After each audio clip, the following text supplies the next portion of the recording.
Welcome back to Stall Talk, all you Stall Talk babes. And I'm Jenilee Harrison. This is Cassandra Wilkins. Welcome back, guys.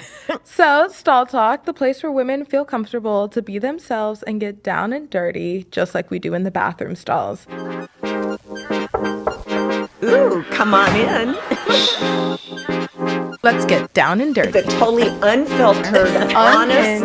Up to my brain. I love your brain. Stall Talk. Stall Talk.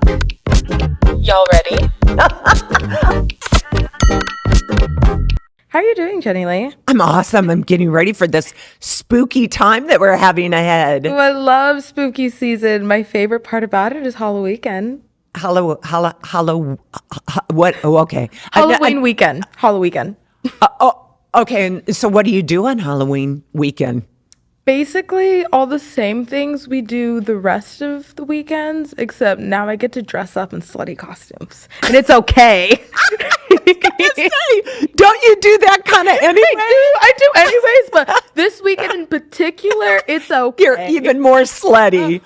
Maybe just the same as always, but it's acceptable this weekend. Now, do you go trick-or-treating? Not anymore. Oh. I get some treats, but it ain't candy. You know, growing up, I remember growing up in the San Fernando Valley, we would wait as kids. I don't know if you had the same experience, but we'd wait. And before, it would even get dark. And our parents, we'd take pillowcases and we would just run around the neighborhood. And we would wind up putting in like miles, like 3 miles, 4 miles. I don't know, just filling up with how much candy you could come home. And it's funny because I don't even really like candy, but it was the thrill of going out and getting it. What did you experience growing up? My favorite part was dressing up. I always love dressing up. I think that's the best part. See, you're such a girl. See, that's why I love you. You know what? And when I even think of one of my favorite costumes was I'd get cold when you go outside, in the middle of it's the end of the October or whatever. And I was always worried about getting cold. So my favorite costume one year is I dressed up. I was Santa Claus because as Santa Claus, I could wear red sweats. Up too. I could wear red sweats and have on a red beanie and then just put some cotton around my face. And I was Santa Claus. Speaking of costumes and fashion, we have our special guest host today, Ivanna Fontana. I'm so excited for the conversations we're about to get into today. She's so awesome. So she's, the epitome of fashion and style and maybe spooky season. Oh, yeah. We'll have to take a look. Good. So here we are. Oh, spooky season. But we're here talking to Ivanna Fontana, our resident gorgeous one that knows everything about everything with fashion and beauty.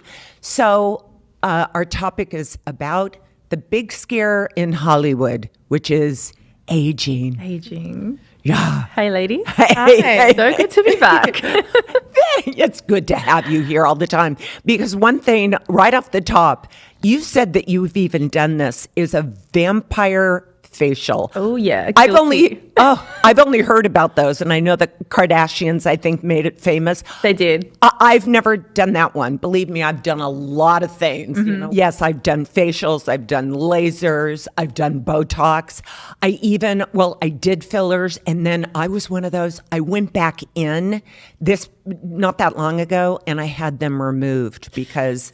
No, that was the easiest part. Okay. No cutting or anything. They just give you a shot and it dissolves them. Right. But I know you were talking about this. I've never done a vampire facial. Yes. The Kardashians made that famous, but They did. You said you've had it done. What is that? Yeah, so I did this back in Australia a couple of times, and it's basically they draw your own blood. So you're giving a blood test. Right. Then they basically spin your blood in this centrifuge machine. And then you go through the microdermabrasion as if you would like a normal facial. But then they can either inject your own plasma back into your skin, or basically just kind of smear it over your face. But you can choose, how in depth you want to go. Wow. And basically. And so what did you do? Which one? Oh, I did it all. So did you smear it plus you injected it back? So yeah, so I had my own plasma injected back into certain parts of like my face. Did it hurt? They numb you. You definitely have like numbing cream, but it's like this, like the whole experience is as if you're getting some kind of surgery. But at the end of the day, you're injecting your own plasma back into your skin, and so obviously the whole purpose is to like build more collagen and like reverse like signs of aging, like wrinkles and stuff. And it was more of like a preventative. Did it work, do you think? I feel like it did because I was always like quite, I had darker circles, hereditary things. Like I wanted to like prevent, the wrinkles in the side of the eyes. And it's like all of this idea to prevent the signs of aging. And it's just like we're so conditioned to think that it's the worst thing in the world. And it's like you get sucked into this idea of what's out there in social media, i.e. the Kardashians made it famous to do this particular facial if you want to focus on that. But being in the fashion industry doesn't help. And being in the modeling industry from a young age doesn't help. The comparing, the am I good enough, the if I do this, it might help with this. I might feel more loved by the guy that I have a crush on. Whatever the narrative is to try and get some kind of outcome. And at the end of the day, I think humans all want to be loved, but they go through so many different ways to try and experience and feel that. Right. I think so anyway. Absolutely. Yeah. And Cass, you being Gen Z, I'm even reading that, what's beneath Gen Z alphas? They're girls like 14 and 15 years old. They're having their moms take them in, getting facials, and I don't know if Sephora. They're all at Sephora and Ulta buying up all the products. It's I've seen that. Though. I've seen it all over on TikTok. So how do you feel about all the skincare thing? And my perspective and take on this topic was very different going into it. When we brought up the topic of aging, I actually didn't think of it as a cosmetic way.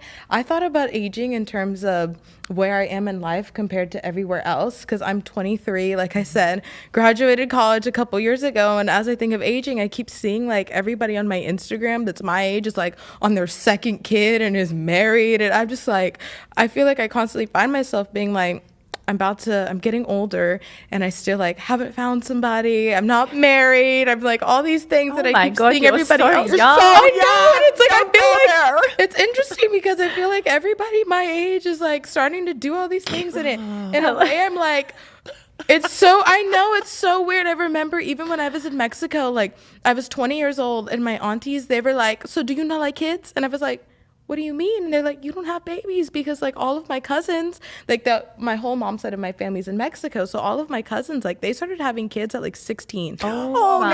God. Oh, no. You're still a kid at that age. I mean, we all have I'm not judging like anybody's lifestyle and like how I feel like we all have our path and how we're meant to be. True. However, like because mine was a little bit different, like I went to college, like I took a different path from other people. I felt this pressure because they all had kids young, and then I was like, wait, am I doing like this life game wrong? It was like, was I not supposed to like go to school and like find my way? I was like, and it's just interesting because when we talk about this topic, I really just think about where I am in life compared to other people. The comparison thing. Exactly. It's constantly comparing and it's exhausting. You know what's also weird for me is that I didn't get married till I was like in my later 30s. And I felt the pressure thinking like, okay, I'm in my late 30s and I have to get married.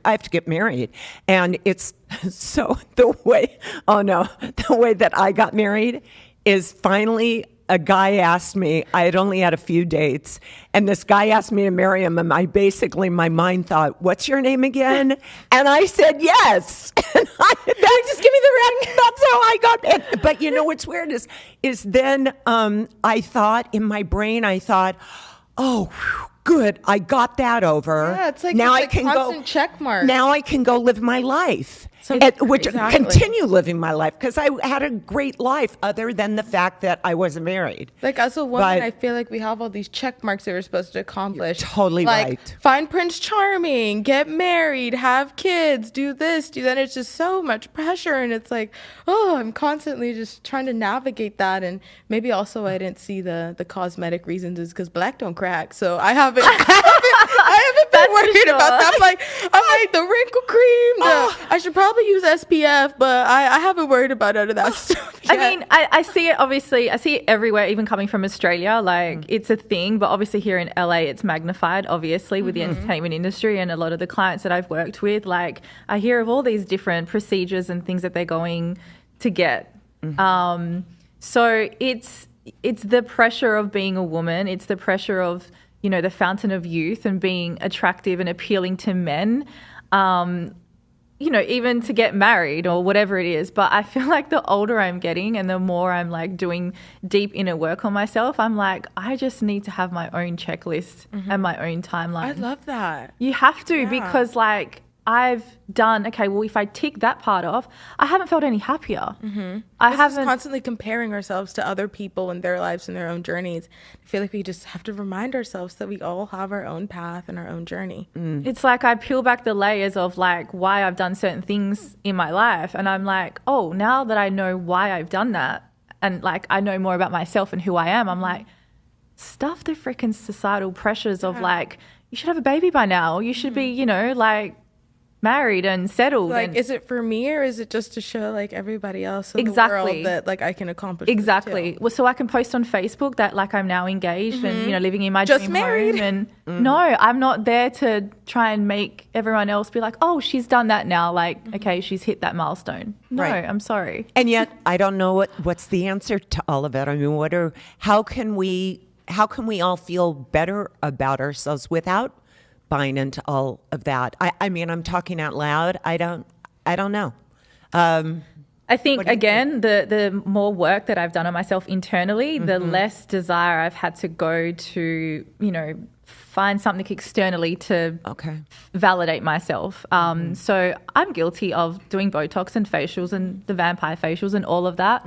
But the last couple of years, I've gone really deep into like the shadows of myself. And I'm like, when I've shone light on that, I'm like, okay, I don't feel like I need to go and rush to get Botox because I saw some wrinkles on my forehead this week. It's interesting. Oh, I love that. So if we work more on our own interpersonal confidence or happiness, maybe we won't think so much about that. And for Cass, who, yes, gorgeous skin. Yeah, I guess that's probably why I don't worry about that kind of stuff, because I'm like, you don't I'll be good for a minute. Like, I get there eventually. I'm like, I have enough other things to worry about. Yeah, you're fine. You're more than fine. You've got way too many years ahead of you to even. But it is a constant thing. And, well, you even said, Ivanna, at the beginning of this conversation, you even said we were laughing about Cass is only 25 and she's 23. 23. Excuse me. Get it right. 23. 25. And she's worried about, oh my gosh, I'm 23. And you looked at me. I'm looking at you and you like, go, but you said, oh, to be 23 again. And you looked at me though and said, like, wouldn't you like to be 23 again? I can say, absolutely not. So, well, knowing what I know now, wisdom. definitely, I'd love to do that again, knowing what I know now.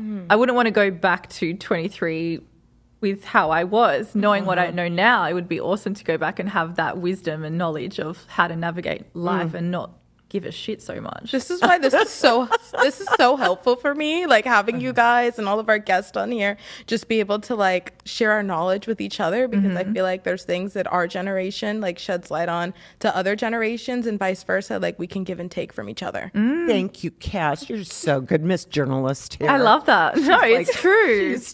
She's awesome. And that, again, that is what it's all about, is you're sharing between the boomers and the Gen Zers. Or if we get a guest on that's going to, I'm telling you, I think that other generation's called Alpha Z or something. I'm curious though, Jenilee, with all the, you know, facials and things that you've had in the past, what was the driving force for you to want to go and do that? I will say everything about this natural look that I have, I do look this way because of showbiz.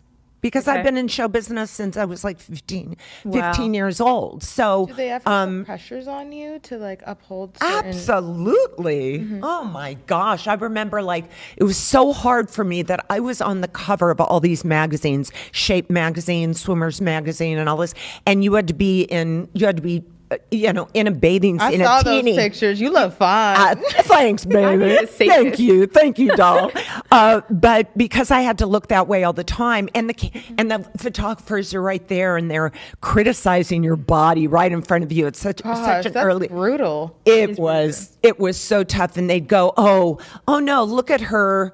Her right thigh is a little bit bigger than her left, or whatever. And as a young woman, it was bloody hard, it was bloody hard. Whereas today, this is really funny though, my mom said this, once I hit like 40, it's kind of like, I have a rockin' body and it's good and everything else. And God, I have no problem taking off my clothes now compared to when I was 18, I was so freaked out. But my mom said, yeah, but once you turn 40, she goes, now they're not asking anymore, right? They don't want to see it. It's like, thanks Mom. Brings you right back down to earth. Wow. But yeah. Fame's a bitch. I don't know anybody that could really say that they love it or something, because fame, you're glad for the opportunity. I feel very blessed with my career and the opportunities that I've had. But at the same time, that microscopic look at yourself, it's terrifying. Yeah. It's almost like a body dysmorphia. Like I have so many relationships with like models, like they were like my little sisters being in the industry as a stylist.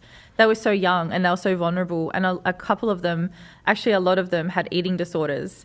And to kind of hear they really exposed their kind of thought pattern of how they needed to be in order to get booked or, be accepted into the industry was so ugly. For such a beautiful industry, it was honestly the most ugliest thing I've ever kind of come across, if I'm honest. Oh, really? Yeah. I mean, they were all so self-conscious. They were all like just struggling to kind of keep their head above water. It's interesting how the people that like we're like looking up to in a way and like seem the most confident tend to be the most insecure. Oh, you're totally right, Cass. Yeah. And again, at a young age to think that. But yeah, because well, you know what? Also look at this. It's interesting that a lot of beautiful women, they're not married, they're single, or they're going out with some nerdy looking guy and everything. And that's because even like myself, I was voted Sigma Chi sweetheart at USC. That's like homecoming queen. That's the biggest deal. Wow. Well, yeah, it was huge. And it was huge for me. But the night before the ball where they're going to crown me, they call me up. The frat calls me up and says, okay, so who are you coming with? And because they were going to send the driver. Nobody had asked me to go. So the ball that they were going to crown me queen at, none of the guys asked me out, so they had to set me up with a date. They were too intimidated by you, Jenilee. Come on. No, I mean nobody asked me to go, so I was always the girl that I didn't have the dates. I didn't. I remember one time I was even working on a set. Oh, I'm dropping a big name here, but it's my truth. Is I was working on a set, and there was a producer there, and he was talking on the phone to Michelle Pfeiffer, and she was home all alone. And all alone for the whole weekend and everything else, and hadn't had a date in eons. Michelle Pfeiffer, luckily she has she's got a great guy and has had a wonderful life since. But yeah, it's surprising when you look at people and you assume, oh, they have, look at them on the outside. They look like they have it all together and all that. And boy, they're oftentimes basket cases inside, right? Yeah, I mean, in terms of going back to the whole aging thing, like, being in Hollywood and LA, I think, someone that suffered with like a pursuit of perfectionism nearly my whole life, and then being around, actors, actresses, models, the whole lot, it is a pressure, but it also, you have to get to a point of self-acceptance. It's just like, what do you like? You're going to keep pursuing like something that doesn't exist? I wonder if that ever stops for some people. I don't think it does. I think a lot of people like attach themselves to that story. It's a survival mechanism too, but that true self-acceptance, like that's a lot. That's a lot. I know that I'm so much better about it now, but I always say my own thing is every morning when I get up, I look in the mirror, and I think, when I look in the mirror because I have to brush my teeth or whatever, but I always feel that this outside is a vessel from the tips of my toes to the top of my head. And every day I have to fill up that vessel with positivity and love and richness and all that. And I work really hard at it, just like working out. And I'm very disciplined, just like I work out every day and all that. But I work at loving myself. And that's why also, though, I don't allow toxic people within my sphere. And I'm very disciplined about keeping it out. I have to be so I can keep a healthy perspective and healthy mind and happiness. Fill yourself up with happiness. It's important. I mean, it sounds so like simple, but it's very like you have to be conscious of the energy that you let in your space. It affects you. It's really, I think it's like working out. I think it's very, very tough to keep yourself happy, motivated, feel good about yourself, to love yourself. 1000%. And it's taken me years. That's why getting back to what I want to be 25 again. No, because 23. 23. Thanks, guys. Oh, I love you, Cass. All right. Well, this has been a huge conversation. Yes, I loved and it. thank you, Ivanna, for also being back, because you're the epitome of all this. And Cass, at 23, you have a whole world, lifetime in front of you. Please just have fun. Thank you. Let it go. And I'm have trying. The bottom line, too, yes, we all need to have more fun. fun. Yeah. Yeah. Life's too serious. Yeah. It is. Yeah. What a fabulous conversation with Ivanna. It was wonderful. Yeah. It's interesting learning all our different takes on different topics and how we interpret them. So my takeaway from the whole Ivanna conversation was that other people, or maybe a lot of women, feel or have felt just like I do, that it's a really scary getting old and worrying about aging. As far as how we look, even like you, I mean, God bless you, sweet. You're only 23, but imagine, like you always talk about your titties and everything. Imagine when those start falling. I mean, we worry about it, and we. Oh, girl, I'm gonna get those done. Well, but see, okay, but then the whole thing is, are you doing it for you, or are we doing it for others? Question. And because even myself at my age, I don't know. I don't know. I feel, at least for me, I feel like it's a bit of both. Like when I feel my best, I feel like I put on like my best face and my best self, but also in a way, the attention that it attracts from other people, I think also applies how I feel about myself too. It's a balance of both. It's like when you look good, you feel good, but also there's times when I'm like, when you get compliments and people are like gassing you up, of course I eat that up, and it does definitely contribute. And there'll be times where I think I look good, but then like nobody compliments me, and then I'm like, then in my own mind, I'm like, do I not look good? And it's very interesting. I feel like it's a balance of both, if that makes any sense at all. No, it makes complete sense. We just have to practice it, right? Because again, I mean, the difference is you're 23 and I'm, the boomer age. So, I see the young girls with the good titties walking on by, and I have to still love and embrace myself, and which I do. So I hug my dogs more, hug my donkey more, but no. So my one piece of advice to staying confident in yourself is embracing yourself, loving yourself, feeling that I am awesome. I don't feel like I'm in a place yet to where I can give advice on how to be confident, because I still don't know. I'm still figuring it out. Well, honey, you exude confidence. I do. So absolutely. Look at how you look, girlfriend. Thanks. Oh my gosh. I cover up sometimes, and you just go out there and you rock it. Thank you. I mean, I don't want to sound, it's not like I'm like trying to be pick me, and like I do think I'm pretty. However, I don't feel confident, if that makes sense. Like I still have 1,000 insecurities that I constantly think about. I guess I just fake it till I make it. That's literally all I do. I love that. I'm just trying to find a way to stop faking confidence and actually learn how to find confidence within myself. But I think that'll be a journey, and I'm learning as I go. And I'm still learning. See, that's the thing is, I learned so much from you, which is why I'm so grateful for Stall Talk, because it's like, yeah, we can, even though we are years apart, we share the same insecurities, the same goals, the same We're still on the same path, trying to navigate things at both of our ages. Right. Well, no matter of our ages, which, we're years apart, we're still on a journey. I'm on a journey, you're on a journey. And so We're both learning from each other. absolutely. And that's what Stall Talk's all about. Thank you so much for listening. Come back next week, the week after everything else, because, we're having a ball and we're sharing and we're learning every time. We are. Thank you guys for staying tuned. Bye, Stall Talk babes. Bye, babes.